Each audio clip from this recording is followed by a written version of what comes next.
Bom dia! Sejam todos muito bem-vindos. Espero que vocês curtam bastante esse momento com a gente. Tem uma manhã muito nutritiva. Eu sou a Nive Stefan, sou apresentadora de games e esportes eletrônicos. E o nosso painel é a hora e a vez dos esportes. O Brasil no topo do mundo. Inclusive, é o primeiro painel de esportes eletrônicos aqui no Global Stage, no palco principal da Rio2C.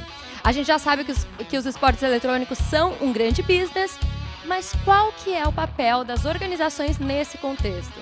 Elas vão muito além de ser apenas um time, sendo responsáveis por construir gigantescas fanbases, conteúdo relevante, criar ídolos, marcas, além de fomentar um forte senso de comunidade. Nesse painel, fundadores e CEOs da Fúria, MIBR e Loud, algumas das maiores organizações do mundo, oferecem alguns insights sobre o impacto e o crescimento dos esportes e como eles se tornaram uma forma tão popular de entretenimento. A gente vai conversar também sobre a influência cultural, as estratégias, como que elas engajam os públicos delas e a importância de construir uma comunidade forte em torno da marca. E também, muito importante, o peso da responsabilidade de influenciar milhares de jovens por aí. Para iniciar a nossa conversa, vamos ver o vídeo do nosso primeiro palestrante. É o jeito Fúria, pantera sem medo na caça. Se não for fazer o seu melhor, por favor, não faça. Com essa camisa, nenhum dia é um dia comum. Hashtag dia de fúria, derrubei mais um. Uau, tô furiosa, feito um animal. Eu era só uma gamer, hoje sou profissional. Muito respeito pela história que trago no peito. A garra vem de dentro, mano, isso é mais talento. Foco no treinamento físico e até nutrição. Nossa estrutura pra missão tem que ser completa. E esportes, pra nós nunca foi brincadeira. A coisa é séria e verdadeira, formamos atletas. Crias da casa, 200 pessoas trampando junto. Projeto monstro que atravessa o mundo. Qual é a torcida mais apaixonada? Aceita, a pantera tem passaporte, cativou o planeta. Nosso legado é parecido, ousar sonhar, ousar ou voar. Esse dilema já foi resolvido. Somos Brasil, e a ginga quem viu tá ligado. O plano de expansão pra gringa já foi traçado. Pensar pequeno não combina, preciso money pra essas minas que põe fogo em qualquer time, até sem gasolina. Arsenal garantido, rush, tomei sem nem viu. Nosso estilo é full W, agressivo e hostil. Pantera não pede licença, então fique atento. A fúria cresce sem parar, somos um movimento. Pode entrar, uma salva de palmas para Jaime Pada, fundador e co-CEO da Fúria. Vem pra cá!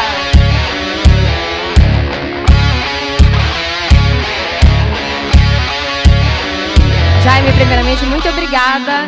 Vai ser ótimo poder desvendar vários segredos aqui com vocês hoje. O prazer é meu estar ao lado de pessoas tão maravilhosas aqui, né? O Bruno, Roberta, você, pessoas que eu admiro tanto. E essa plateia aqui maravilhosa. Prazer estar aqui com vocês. Muito obrigada. Agora a apresentação da nossa segunda palestrante. Pode entrar o vídeo. O MIBR nasceu em 2003. E junto com a gente surge o cenário de FPS no Brasil. E nós ganhamos o mundo, pavimentamos o caminho para a criação da comunidade mais engajada do planeta. Seguimos vivos como o time mais longevo e histórico dos esportes brasileiros. Nós ensinamos o Brasil a torcer, a sofrer e a também nunca desistir. Nossa torcida é apaixonada. Um público leal que nos acompanha por saber que sempre representamos o país dentro e fora do server. A nova era do MIBR chegou para revolucionar com ideias e experiências. E com o IBR, ajudamos a dar mais visibilidade e oportunidade para talentos que se identificam com o gênero feminino e querem trabalhar nesse universo. E olhamos para trás com orgulho da nossa trajetória, firmando alicerces que vão nos manter no caminho certo para irmos a outro nível. Expandimos para outros jogos, entramos no mundo do fan token e, claro, na Web3, onde criamos a nossa própria arena no metaverso. Fizemos collabs para reforçar nosso lifestyle. Ah, como é bom ser MIBR! Uma tag lendária, com histórias de lutas e glórias que continua seu legado. Feito no Brasil, nascido para o mundo. Somos MIBR, a história viva. Seja bem-vinda, Roberta Coelho, CEO do MIBR. Vem pra cá.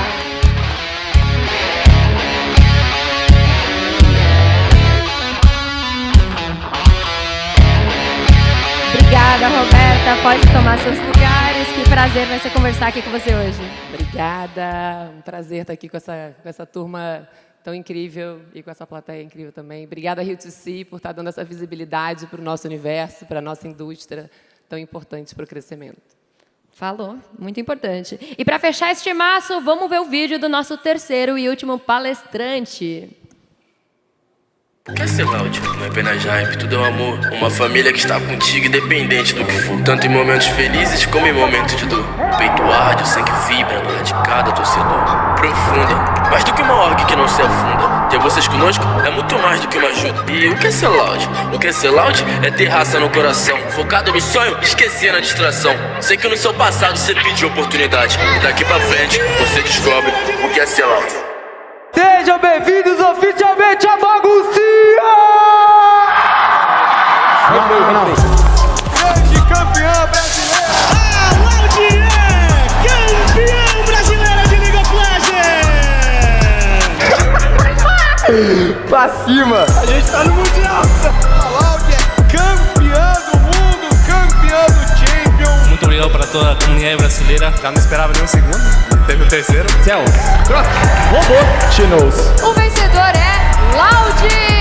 Of Esports Team of the Year is Loud from Valorant! Nós somos laudável. Sim, caraca, receba!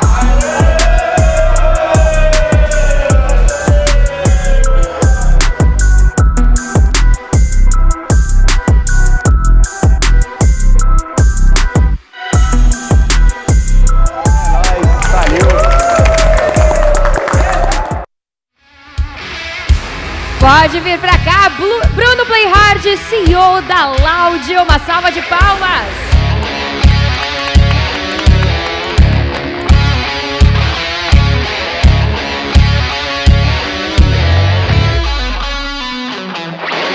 Muito obrigada, Playhard. Vem pra cá integrar esse grande time aqui. Timaço, obrigado pelo convite, muito feliz de estar aqui. Já é meu terceiro ano no Rio2C, eu acho, então gosto muito, é um prazer vir mais uma vez. Muito bom. Olha que eu acho que o mais enriquecedor da gente estar batendo esse papo aqui com vocês é que, na minha visão como espectadora, por favor, me corrijam se eu estiver errada, das orgs que a gente tem aqui presentes, eu sinto que cada uma começou com alguma inovação no cenário. Alguma não, algumas, né?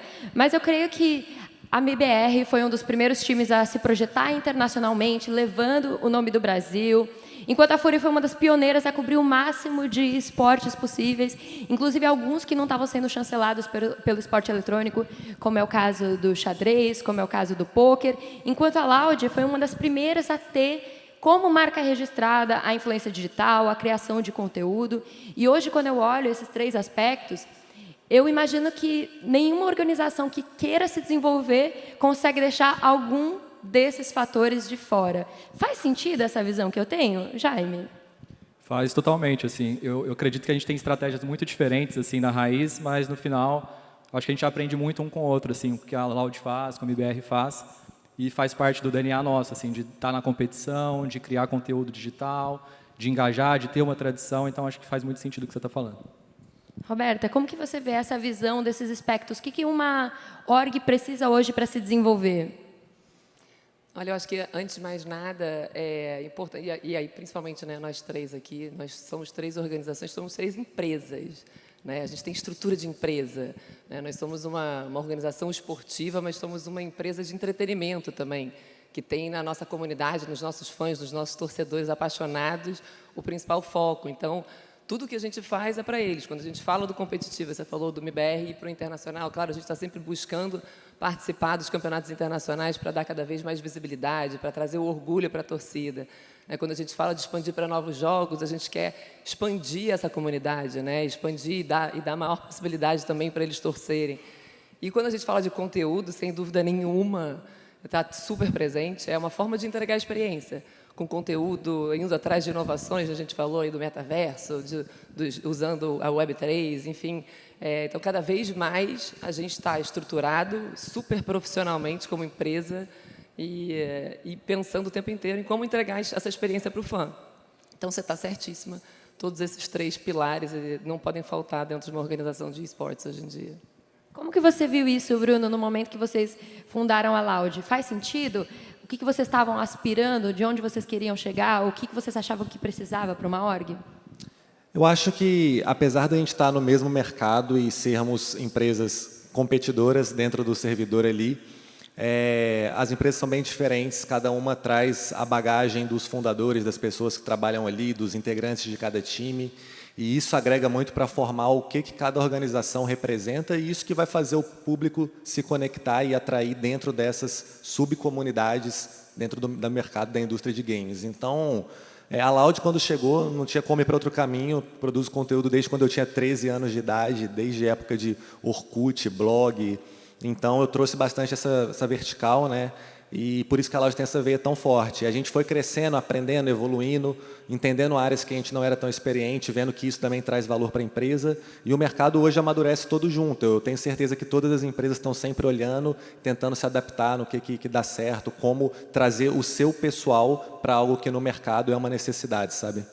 Faz muito sentido. Aproveitando esse gancho, vamos voltar e falar um pouquinho de começo, né? Eu acho importante. Agora que você explicou um pouco desse impacto das orgs, eu queria pedir que vocês contassem para mim como que foi a motivação de vocês de entrar nesse universo, né, de organizações de esportes eletrônicos e qual que era o impacto que vocês gostariam de causar. Você, Bruno, como, claro, um influenciador, uma pessoa que já tinha isso no seu core, você achou que faltava uma Loud no cenário de esportes eletrônicos? Foi exatamente essa a visão que a gente teve, porque a Loud começou em 2019. De quem está aqui, a gente é bem mais recente, né? Só que quando a gente olhou do ângulo que eu tinha uma experiência maior e meus sócios também entenderam isso, a gente falou, pô, dá para entrar agora fazendo algo diferente, mudando um pouco como que é o modelo e tem chance de dar muito certo. Se fosse para começar fazendo mais do mesmo, ia ser um caminho muito mais árduo ali para trilhar. Então a gente tinha que ter um diferencial. E o diferencial que a gente viu naquele momento do mercado era o conteúdo, era o storytelling, era trabalho com marcas de uma maneira muito ativa e gerando muito valor para gerar esse pertencimento do público, assim, da comunidade, se identificarem muito com a nossa marca, né? Em todos os momentos, não só nas competições, mas fora dela, através das nossas redes, dos nossos canais. Muito legal, muito importante. E, Roberta, quais foram as aspirações, as suas aspirações, quando você decidiu ser CEO do MIBR? Olha, sendo bem sincera, acho que eu não esperava, acho que eu não fazia a menor ideia do que vinha pela frente. Mas eu me lembro quando eu comecei a conversar de trabalhar no MIBR e comecei a entender um pouco mais, né? Meu primeiro contato com games assim, foi com a Games XP, eu fui CEO da Games XP, trabalhando no Rock in Rio. E comecei a conhecer sobre esportes, entender essa paixão da torcida, né? A torcida brasileira tem essa questão. E o MIBR é uma organização que, para quem aqui não conhece, eu falei aqui no vídeo, né, mas tem 20 anos de idade. Eu não fazia a menor ideia do que era esportes, admito, quando o MIBR foi criado lá em 2003. E era uma love brand, assim, as pessoas eram apaixonadas por aquela marca do MIBR, né? E quando eu comecei a olhar para aquilo, eu falei assim, gente, mas isso aqui é uma pedra de ouro que precisa ser lapidada, né? De fato, porque você tinha uma marca super potente, com uma torcida engajada, né, com uma torcida apaixonada, mas que faltava essa entrega da experiência, né? Assim, no meu discurso eu sempre falo muito sobre essa experiência, afinal é a minha escola, né? Eu trabalhei 10 anos no Rock in Rio, entre Rock in Rio e a Games XP, e eu via no MIBR, o MIBR nasceu para competir, isso é um fato, a gente nunca vai perder esse DNA, mas tinha tanta coisa legal para poder explorar, para você poder entregar para a torcida algo que fosse além da performance competitiva, né? E aí aprendo muito com esses dois aqui, com o que a Fúria faz, com o que a Loud faz, mesmo eles tendo aparecido depois da gente, mas eles também começaram a se posicionar dessa forma, nessa entrega de experiência antes do MIBR, né? Então, hoje a gente foca muito assim, a minha cachaça do dia a dia é sempre estar pensando o que mais que a gente pode entregar para a torcida, né? É estar o tempo inteiro olhando para as inovações, para as tecnologias e pensar nessa história consumer experience, né? Afinal, o nosso consumer são os nossos fãs. O que a gente pode estar entregando para eles, que, claro, tem a ver com a performance no servidor, sem dúvida nenhuma, mas o que mais que a gente pode fazer fora dele? Então, isso foi o que, de fato, sem dúvida, me deu esse gostinho. É uma indústria para ser explorada e tem muita coisa para fazer ainda. Nossa, é muito importante essa sua visão, porque o esporte eletrônico foi construído pela comunidade. Definitivamente foi a gente que fez, a gente que foi colocando os tijolinhos ali para fazer a coisa crescer. E ter uma expertise de uma pessoa que vem de outro universo, que tem uma experiência vasta no maior festival. Então, isso traz algumas ajudas que o esporte eletrônico tem ainda para crescer. Você acha que ainda tem muita coisa que dá para a gente fazer, muita coisa que a gente consegue desenvolver no esporte eletrônico? Eu acho que muita. Não, muita coisa. Acho que assim, aqui no Brasil, acho que a gente está engatinhando, né? Sem dúvida, a gente está engatinhando. Acho que tem, tanto na parte das experiências, como na parte dos campeonatos também, né? Acho que a gente cada vez mais o brasileiro está entendendo que ser um jogador de esportes é sim uma profissão, e a gente está aqui para provar que os nossos meninos e meninas que jogam e competem pelas nossas organizações estão aqui para provar que sim. Mas eu vou além além do servidor, né? Quando a gente fala sobre profissões nesse universo, você imagina, eu sou economista, sou CEO de uma organização de esportes, olha só. E a gente tem um monte, tem marqueteiros, gente que vem da área financeira, né, publicitários que trabalham na nossa equipe. A gente tem hoje quase 50 pessoas trabalhando no back-office, né, na equipe por trás das câmeras do MIBR, das mais diversas profissões. Então, assim, a gente tem um espaço muito grande para crescer, ainda, e acho que a gente está só começando. Muito bom. Jaime, como que foi a fundação da Fúria? Essa história é bem legal, porque eu sou economista também, trabalhava no mercado financeiro, já estava meio insatisfeito um pouco com a minha carreira, e eu lembro de um amigo meu falar comigo assim, Jaime, a gente gosta tanto de games, né, de esportes, por que a gente não investe nisso? E ali eu fiz a primeira lição de qualquer escola de negócios, né, que normalmente eles não ensinam isso, mas qualquer homem sensato e casado, a primeira lição do business plan é falar com a esposa, né? Foi o que eu fiz. Cheguei para falar com a minha esposa, falei assim, Michele, eu tenho uma ideia. Aí ela já, lá vem, né? O que ele vai fazer? E na época eu falei assim, olha, eu não sei como, eu não sei que jeito, eu não sei quando, eu vou trabalhar com esportes, confie em mim que vai dar certo. Ela já olhou assustada para mim e falou assim, mas não sai do seu trabalho não, né? Vai com calma e tal. E eu não fazia ideia do que ia acontecer de verdade, assim, né? Nessa época eu conheci o Akari, eu conheci o Chris, a gente juntou para criar a Fúria em 2017, final de 2017. Começamos com Counter-Strike, que é um jogo mega popular aqui no Brasil, inclusive semana que vem a gente tem um campeonato aqui no Rio de Janeiro. E começou lá em Uberlândia, cerca de 8 pessoas, eu fazendo de tudo, assim, eu era manager, financeiro, RH, tudo que precisava, tirava foto, gravava vídeo e tal, tudo mais. E long story short, hoje a gente está com cerca de 200 pessoas, operação São Paulo, Miami, Los Angeles, Malta, vários times diferentes, né, igual você comentou, poker, xadrez e tudo mais. Então, foi um início muito difícil assim no Counter-Strike, mas a gente conseguiu, de fato, passo a passo, crescer. E eu acho que a nossa principal motivação na época, sendo sincero, eu era fã da MIBR antes também, né? Já conhecia a MIBR, então eu respeitava muito o trabalho deles. Mas a gente via no cenário que tinha uma oportunidade para fazer as coisas um pouco diferentes, assim, não do MIBR, sim, mas da indústria de esportes aqui no Brasil. Eu acho que tinha espaço para a gente fazer coisas com mais a nossa cara Fúria, assim, de performance, de pegada, de garra. Então, a gente encontrou meio que um jeito de trabalhar.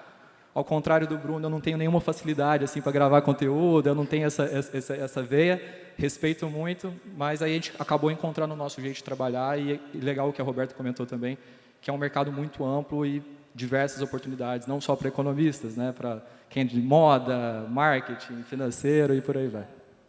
Eu adorei essa referência, porque realmente os dois são economistas, os dois trabalharam no mercado financeiro, eu também trabalhei no mercado financeiro, e em muitas coisas antes da gente adentrar esse universo. Já aproveito para perguntar, Bruno, você começou a trabalhar já nesse universo de internet, de games? Ou você tinha outra aspiração, outra profissão antes de adentrar isso?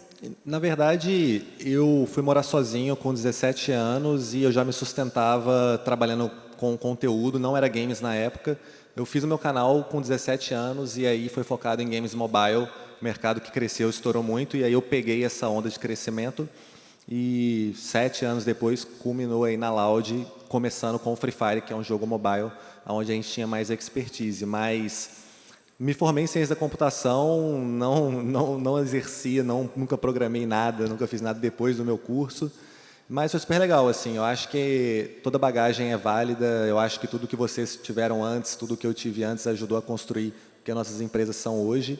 E games ainda é muito disso, né? Não vai existir uma faculdade de games, não vai existir um curso técnico tão cedo, porém, no final do dia, você tem que ir com o seu feeling e usar experiências da sua vida para agregar no que você quer fazer como projeto. Muito legal. E eu aproveitei esse gancho de falar disso sobre profissões, sobre aspirações de vocês, justamente porque a gente estava comentando que a comunidade de esporte eletrônico ela foi muito construída pela comunidade, né? E eu já trabalho nesse universo há 10 anos e eu vi de perto a importância das organizações para a profissionalização do esporte, né? Quanto que ela possibilita que um jogador tenha uma infraestrutura adequada para que ele possa ser o melhor que ele possa ser no Brasil e no mundo, se destacar. Então, eu queria começar direcionando aqui, tanto para o Jaime quanto para a Roberta, a respeito do que você comentou, inclusive, que semana que vem vai rolar o IEM Rio aqui de CS. E os dois times, até ontem, eram os dois únicos times brasileiros da competição, que é um dos maiores campeonatos aliás, um dos maiores campeonatos do mundo de esportes eletrônicos, né? No que isso impacta na org de vocês e na projeção internacional do Brasil nos esportes, ter esses campeonatos tão importantes que vocês participam, essa profissionalização que vocês já fazem com a comunidade? Pode começar, Roberta. Eu acho que eu estava falando, né, sobre a entrega da experiência, né? Assim, imagina por que é para o nosso torcedor do MBR. Então, acho que a gente não joga em casa, sei lá, mais de 3 anos. Então, assim, o que é para o torcedor poder imaginar que vai entrar numa arena e o time vai estar lá? Isso é o auge do auge. O que é para os nossos jogadores, né, poder saber que vai estar jogando em casa? Então, assim, eles estão todos na maior excitação. Eu acho que, assim, chegar num campeonato mundial, e aí quando a gente fala sobre a evolução do cenário aqui, que máximo que hoje a gente tem uma grande organização de torneios internacional olhando para o Brasil e já fazendo, em menos de 6 meses, o segundo grande torneio internacional aqui no Brasil. O apoio da cidade do Rio de Janeiro também, né, para que a gente possa ter isso acontecendo. Mas, sem dúvida, para a gente é o ápice.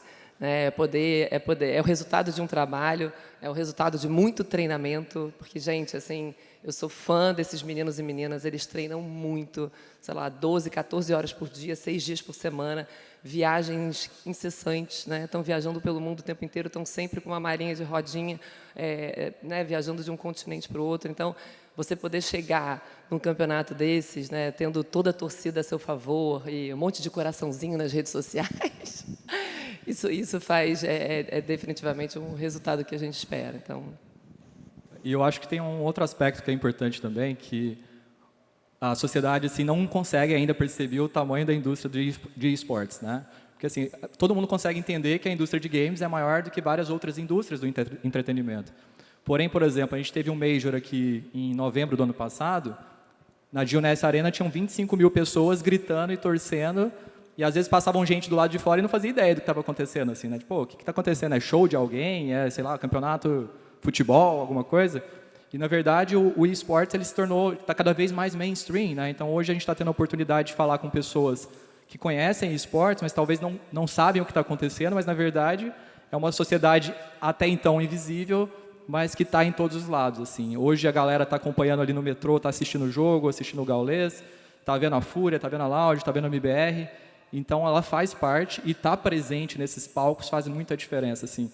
A minha experiência pessoal no passado no Major, a Fúria ela participou do Mundial no ano passado de Counter-Strike aqui no Rio de Janeiro. Não sei se alguém aqui teve a oportunidade de ter participado lá também. Gente, foi um orgulho para o Brasil. Assim, muito parabéns. Um orgulhaço, né? Nive também estava lá. Foi muito legal. E aquela legal. Torcida gritando pela Fúria foi incrível. Foi legal. E assim, a minha sensação lá de fundador da Fúria, eu lembro que eu fiquei assim, uns 3 dias sem mexer no celular praticamente, porque eu só queria viver aquela parada. Assim, né? Eu ia para o estádio, assim, a galera Fúria e tal. Eu só parava e ficava horrorizado, assim, caralho, olha o que está acontecendo. Oh, desculpa o palavrão. Olha o que está acontecendo, né? Então, é impressionante, assim. Eu acho que está presente, eu acho que é onde materializa todas as decisões que a gente faz no dia a dia, né? Então, quando a gente decide escolher o nome, onde a gente escolhe qual jogador vai contratar, qual jogo a gente vai estar, a hora que está no presente no estádio é onde que faz tudo valer a pena. É a realização de tudo, né? Totalmente. E você está falando disso, que as pessoas não têm a dimensão do tamanho do esporte eletrônico, mas eu senti, inclusive, nesse campeonato, no Major, que todas as pessoas das equipes internacionais, o crew internacional, eles não tinham uma noção do público brasileiro de esporte eletrônico, né, Roberta? É verdade, gente. Eu acho que a gente não tinha, né? Eu falo que eu vim do Rock in Rio, gente. Eu nunca imaginei que um evento pudesse esgotar ingresso mais rápido que o Rock in Rio. E, de fato, o Major do ano passado esgotou ingresso mais rápido que o Rock in Rio. Encheu a Janesse Arena, que muita gente, muitas bandas, música, enfim, eventos não conseguem encher. E a nossa torcida representou. Sim, foi um arraso, de fato. Foi assim, acho que a gente mesmo, né, o Jaime estava falando que a gente mesmo não esperava aquilo. E as organizações internacionais, com certeza, não esperavam mesmo. Eu ouvi de vários dizendo a gente não imaginava que isso ia acontecer. A torcida, no final, realmente foi o 6º jogador, sem dúvida, e ajudou bastante. Então, acho que foi a prova de que a gente tem que continuar investindo. O cenário é maravilhoso e acho que, como eu falei, é só o começo. Muito bom. E aproveitando esse gancho, Bruno, sobre a Loud, ela recentemente foi, inclusive, campeã mundial de Valorant, que foi uma conquista muito importante para o Brasil, né? Era um jogo que estava começando, já estava bem forte no mundo inteiro, e isso ajudou bastante a consolidar o Brasil como um dos grandes líderes mundiais nos esportes eletrônicos, inclusive em FPS, que a gente arrasa, né? Qual que você acha que foi o impacto dessa vitória, tanto na sua organização, quanto na projeção do Brasil para o mundo? Foi muito legal ser campeão mundial de Valorant. Hoje é um dos jogos mais populares do mundo, assim. E no primeiro ano que a Loud entrou na competição, a gente conseguiu vencer todos os torneios que a gente participou, inclusive o mundial, não o Masters, né? Mas a Champions, que é o maior mundial aí que tem. E uma coisa para completar até a última pergunta que você estava discutindo com eles, é que um ponto que sempre tem que ter um holofote é que é muito difícil para uma organização do Brasil competir contra os times lá de fora. Então, é legal ver que a Loud ganhou um jogo contra a Optic, contra a Sentinels, que são times lá de fora que eles têm um modelo de negócio totalmente diferente do que a gente tem aqui. A indústria de esportes no Brasil, apesar de ser muito grande e estar em alta expansão, a gente é muito ainda infanto-juvenil com relação à receita, a oportunidades, a crescimento assim, nessa parte. A gente não tem fundos de investimento investindo milhões de dólares igual é na Europa, nos Estados Unidos, e os times têm dinheiro quase que infinito para contratar os melhores jogadores do mundo e sempre manter um time nesse nível de performance.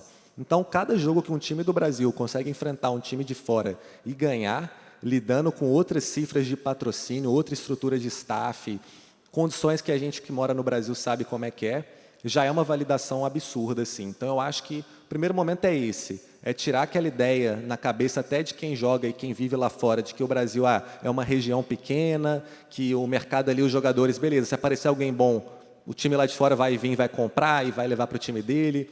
Não, assim, a gente consegue montar um projeto aqui, nosso, no quintal de casa, bater de frente com eles. Então, eu acho que para o mundo mostra que o brasileiro, apesar de tudo, sabe se virar, e em esportes não é diferente, e a gente coloca o nível para bater de frente com eles de maneira sustentável, que eu sei que as nossas organizações sempre trabalham para isso, né? Não tem como brincar aqui no Brasil. E o segundo ponto, internamente, para a empresa também é aquele orgulho, né? A sensação assim, de pertencer em algo que em 4 anos de empresa já conseguiu buscar um título mundial, já participamos de outras competições mundiais, ficamos em vice em outros jogos, mas quando você ganha, quando você levanta o troféu ali, para a torcida o que representa é muito gratificante, assim. É o resultado realmente do trabalho, de métodos, processos, estudar o jogador, estudar o adversário, prospectar um time bom, montar um processo de treinamento. Então, é o resultado, e esse resultado para a gente foi uma virada de chave que alavancou tudo. Cara, adorei o que você está falando e quero destrinchar um pouquinho mais isso. Gostei disso que você está falando sobre a estratégia. Vamos falar um pouco de como é essa estratégia, inclusive para a captação financeira, né? Vocês fazem isso de uma forma atrelada? Precisa ter dinheiro para o time, então vocês investem em influenciador digital, streamer. Como que funciona esse ecossistema para vocês dentro da organização? Não, legal. Eu vou dar uma resumida bem grande, assim, tirar já o elefante da sala, assim, e esportes dá prejuízo demais.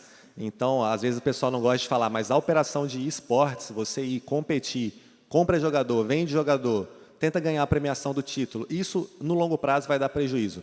Você não consegue ter certeza que você vai ganhar todos os títulos para ganhar aquela premiação, que as desenvolvedoras vão continuar te pagando uma bolsa durante a competição, que você vai vender o seu jogador e não vai precisar de comprar um jogador do outro time. Então, para o modelo de negócio da Loud, a gente não pode pensar nisso.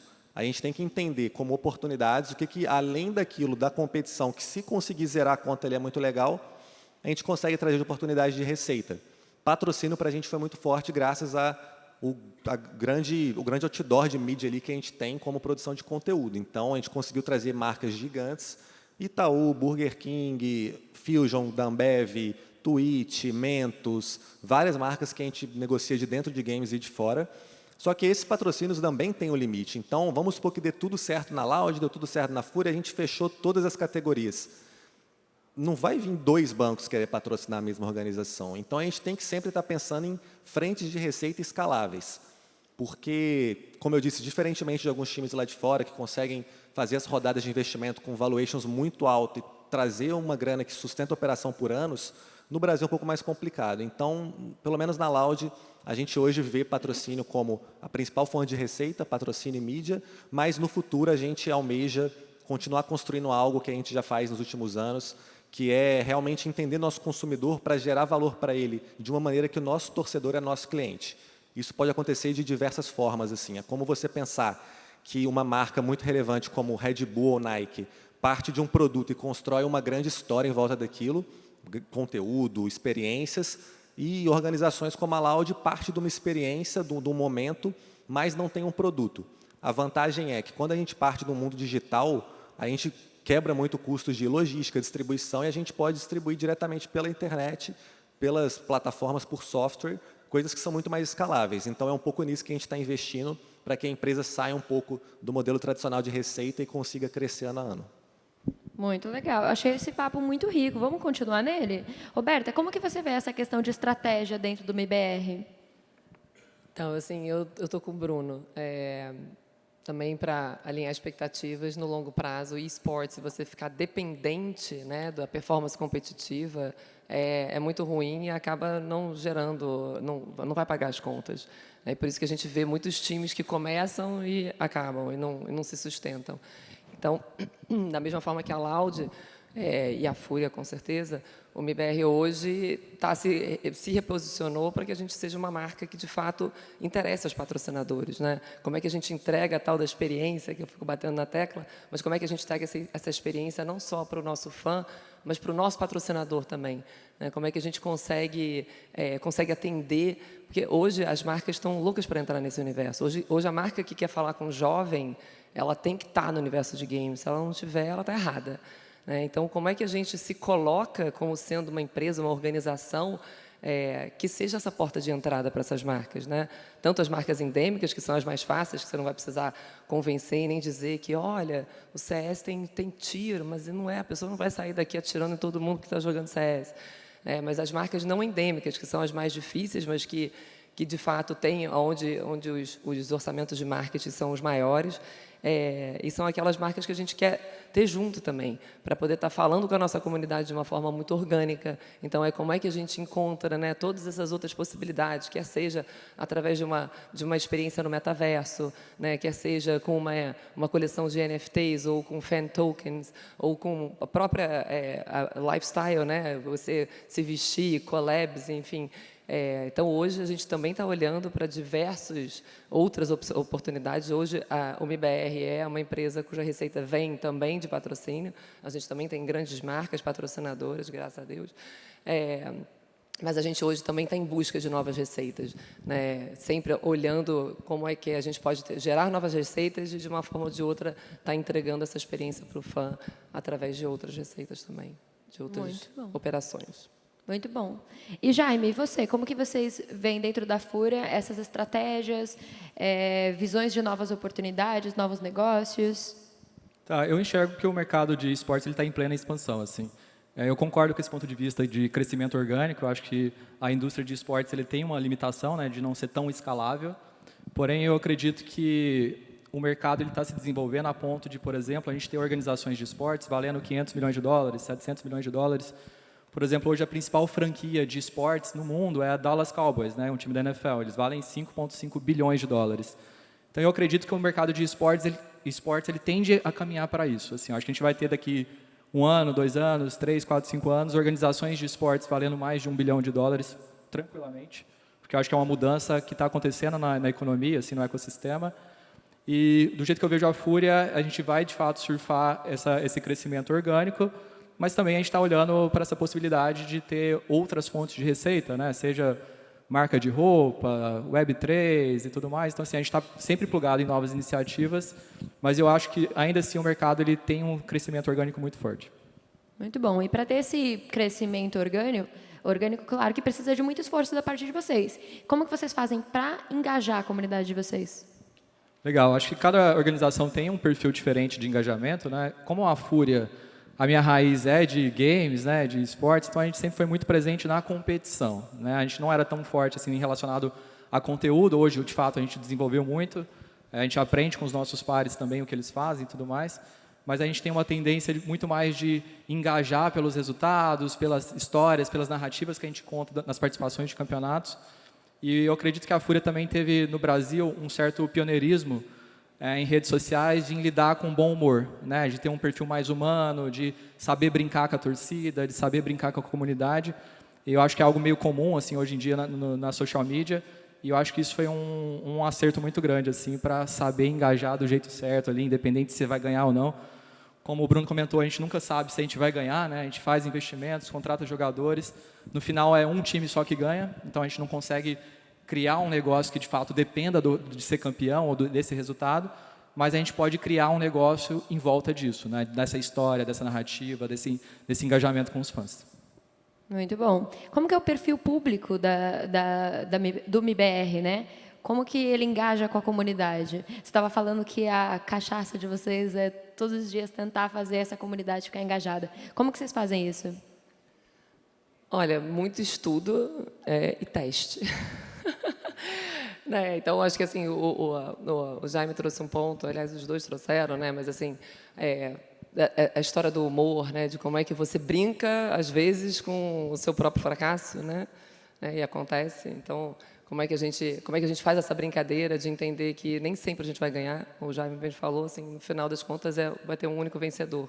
E mesmo quando você é vice, o vice que você perdeu o último jogo. Então, assim, no final das contas brincar com isso, a gente produzir conteúdo. O MIBR, assim como a Fúria, é um time ainda muito focado, o nosso DNA é competitivo. Então, assim, o conteúdo nosso que mais engaja, a gente sabe disso, é o conteúdo que fala sobre o competitivo, né? Quando você filma por trás das câmeras, quando você traz a vida, o dia a dia do jogador ali no treino, né? Até às vezes os barracos e não sei o quê, e isso tudo faz diferença, a comunidade adora e a gente está sempre testando. Hoje, recentemente, por conta da Liga Internacional de Valorant, que nós 3 estamos presentes, a gente abriu um canal em inglês para poder estar cada vez mais também expandindo a nossa comunidade para os Estados Unidos, né? Onde os nossos jogadores estão morando hoje em dia e estão competindo lá no PCT Américas.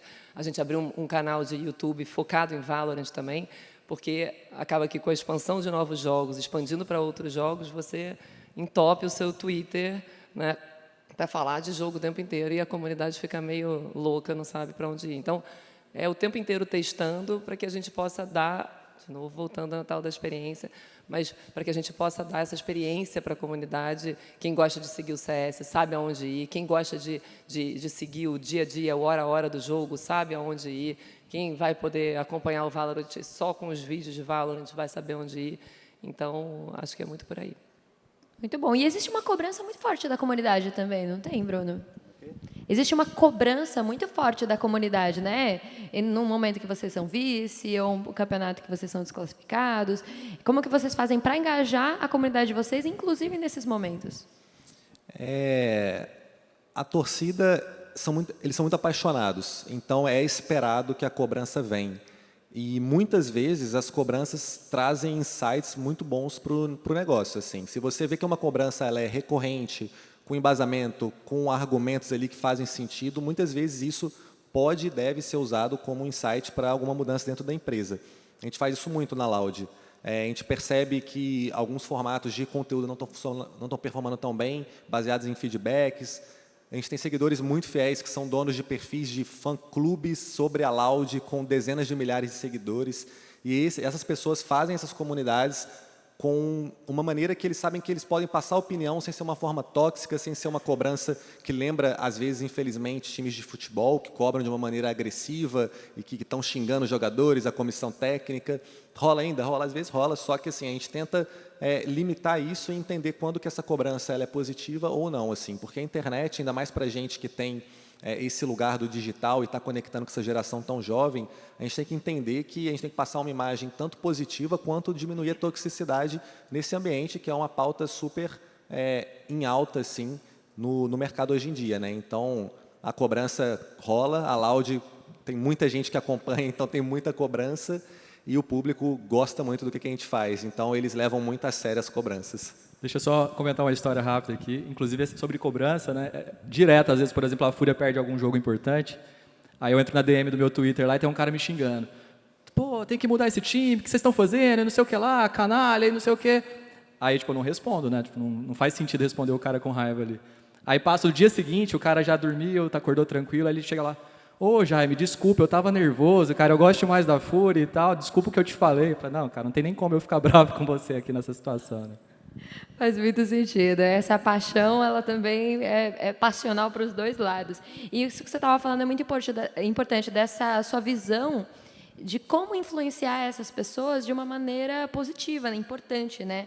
É uma responsabilidade forte. Ainda mais vocês que...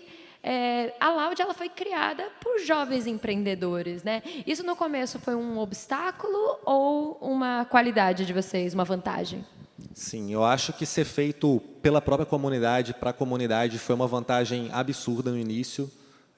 Claro que hoje você precisa ter o pacote completo para competir com essas organizações que estão aqui e você precisa de ter a parte corporativa, estratégias, processos, metodologia. Só que tem que saber também a comunidade como que funciona. Você tem que participar daquilo e viver aquilo para saber se conectar com ele, senão você não vai entender o seu cliente.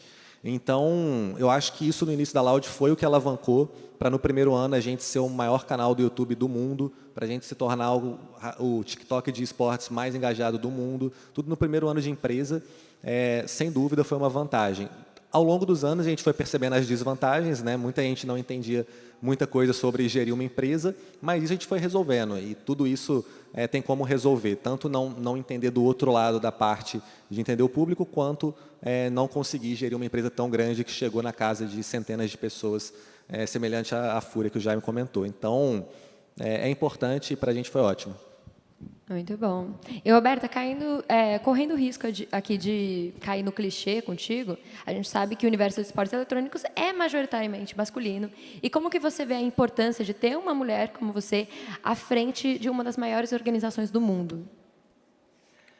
Ai, gente, eu acho que assim, é a prova de que game é para todo mundo.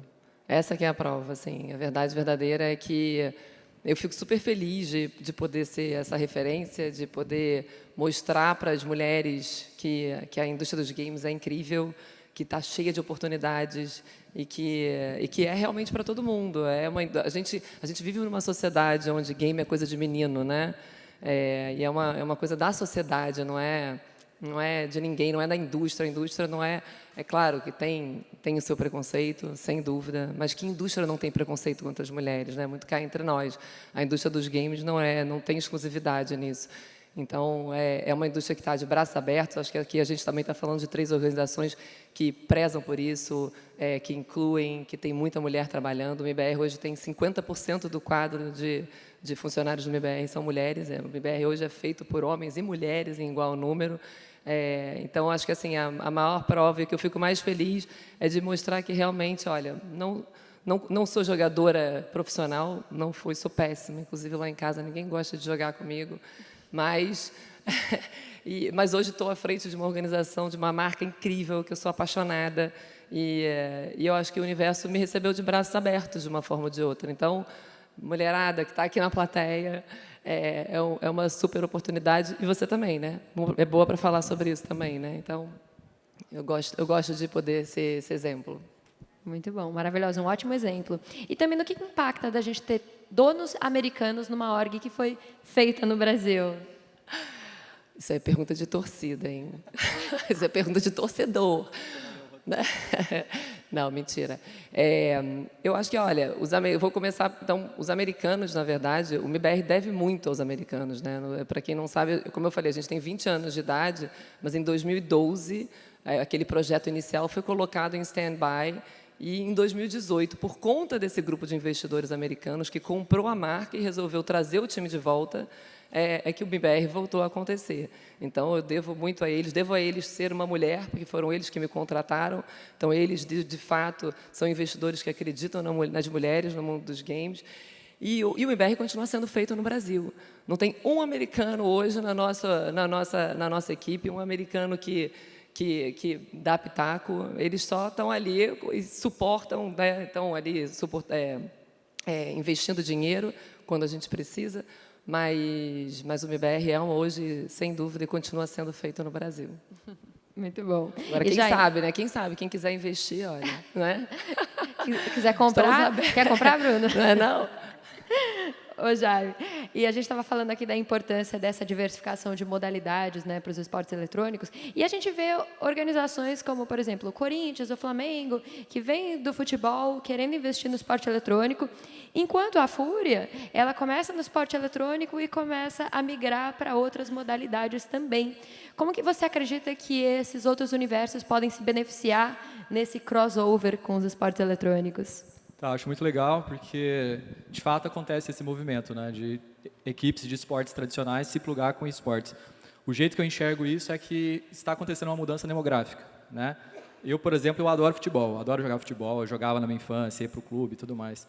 Hoje, quando a gente pega essa nova geração, você não vê que é uma geração que pratica esportes, né? Tipo, então, assim, às vezes você vai pegar um menino lá de 7 anos, de 8 anos, ele não sabe o que é o Corinthians, não sabe o que é o Flamengo, sem desrespeitar nenhuma torcida aqui. E porque não está no dia a dia deles, né? Eles estão no celular, eles estão no computador e tudo mais. Então, tipo, é o dia a dia deles. O que acontece é que as equipes de esportes tradicionais começaram a perceber isso, né? Se minha torcida está envelhecendo e eu não me plugo com esses jovens torcedores, eu não dou motivo para eles torcerem para o meu time, eu vou acabar diminuindo a minha torcida, né? Vou diminuir minha fanbase e tudo mais. Então, é um movimento natural, eu acho que das organizações tradicionais de esportes, de quem está no vôlei, quem está no futebol, de querer se plugar com o esporte eletrônico. E para a gente é a oportunidade de entender que a Fúria vai além do jogo, né? De fato, a gente vê a Fúria como um movimento sociocultural, que a gente pode impactar pessoas, estar na favela, trazer gente para esportes, mudar a carreira, mudar a vida das pessoas. Então, enquanto mais modalidades a gente tiver, né, desde que feito o estudo correto para isso, a gente consegue impactar positivamente mais pessoas. Você falou que você gosta de futebol? Futebol Fúria vem aí? Olha, a última vez que eu estive aqui na Rio 2C, eu dei uma entrevista de brincadeira assim nos bastidores. Falei assim, ei, Jaime, você gosta de futebol e tal? Pensa ter futebol? Aí eu falei assim, cara, não vou mentir, é um sonho meu, quem sabe um dia ter um time de futebol. E nem pensei muito assim na brincadeira. No dia seguinte estava lá, Globo.com, CEO da Fúria admite vontade de ter time de futebol, investidor me ligando, sócio me ligando e não sei o que lá. Eu falei, não, calma aí, eu adoro futebol, quem sabe um dia sim, mas na hora certa, né? Não é tão breve, não. Muito bom. Bom, nosso tempo está quase acabando, então eu vou pedir para vocês, por favor, que tenham suas considerações finais, se despeçam da audiência. Jaime. Tá. Mais uma vez, eu queria agradecer o pessoal da Rio 2C, que foi muito simpático, assim, o pessoal da organização, o Leandro pelo convite, Nive pela presença aqui de organizar esse bate-papo. Eu sou muito fã desses dois. Admiro muito a Roberta, eu já conheço ela há alguns meses já e virou uma amiga minha, troco muita ideia. O Bruno eu conheci já tem uns 2, 3 meses lá no evento da Riot e um cara que eu não tinha muita ideia de como você era, eu aprendi a admirar também, você é um cara super bacana, eu falo isso para outras pessoas inclusive. E para mim é sempre satisfação poder falar sobre esportes, assim, poder falar sobre a nossa indústria, falar sobre o nosso mercado. A gente está furando um pouco essa bolha, né? A gente está cada vez mais pessoas se plugando com a nossa indústria. E fico à disposição, assim, quem quiser mandar dúvida, mensagem, rede social e tal, tenho o maior prazer em falar sobre isso. E obrigado aí pela presença de vocês. Muito bom.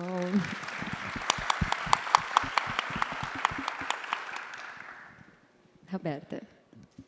Então, bom, a recíproca é super verdadeira para os dois. É muito legal poder estar aqui nesse painel com organizações que eu admiro tanto, que estou sempre olhando para ver o que eles estão fazendo, ver como a gente pode melhorar, o que a gente pode fazer junto também. Acho que eles pensam, o Bruno comentou bem, somos 3 organizações da mesma indústria, mas a gente tem características diferentes, mas o que é super bacana, porque a gente se complementa em várias formas, então eles são muito parceiros para que a gente possa também estar fazendo o cenário brasileiro crescer e trazer essa visibilidade internacional para o Brasil, mostrar que a gente aqui é muito bom mesmo, para não falar outra palavra.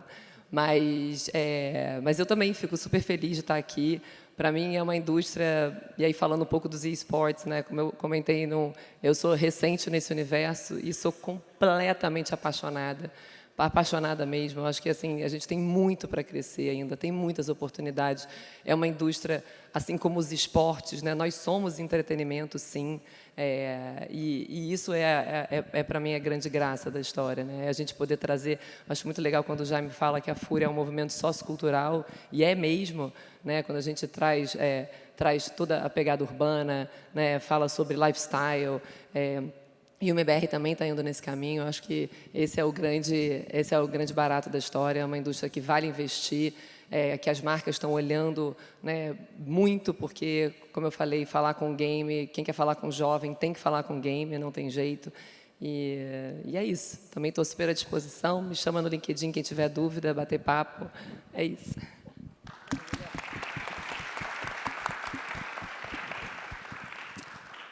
Eu agradeço muito, né? O 3º ano, eu acho que do Rio to Sea, até perdi as contas. Eu gosto muito desse evento. Acho bem legal como está conectando vários setores do entretenimento e games tem entrado tão forte. Faz parte muito da nossa agenda de estar indo nesses painéis, de estar indo para democratizar um pouco a informação. Pessoas sérias, profissionais sérios no mercado que às vezes tem muito aventureiro. Então, eu acho que é legal quando você chega para falar, você tem a propriedade. Não é aquele papo de 2017, games é maior do que música. Não, traz argumento, traz case e isso valida cada vez mais o cenário e abre mais portas para a gente que se dedica tanto e passa por muitas dificuldades para conseguir entregar um resultado legal e inspirar uma geração toda que está vindo aí, né? Então, muito obrigado por estar aqui e espero voltar nos próximos.